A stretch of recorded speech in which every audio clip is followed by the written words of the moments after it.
Всім привіт! Підписуйтесь на наш канал та дізнавайтесь першими про події, які відбуваються в Україні та світі. Також не забувайте тиснути на дзвінок, щоб не пропустити свіжі новини.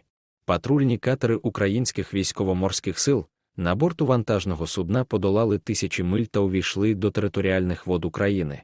Попереду кінцева зупинка маршруту, Одеський морський торговельний порт, проходження митного контролю, розвантаження, відбуксирування до місць базування та підготовка до експлуатації після тривалого транспортування.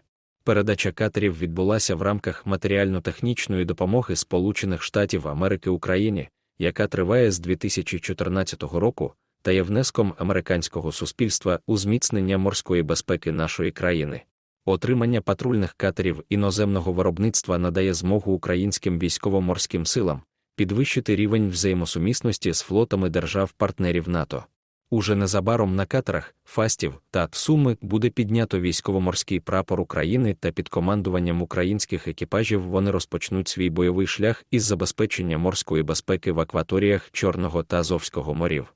Нагадаємо, що нещодавно на верфі берегової охорони США відбувся черговий випуск українських моряків, які пройшли 6-тижневий спеціальний курс додаткової підготовки для служби на Айленд.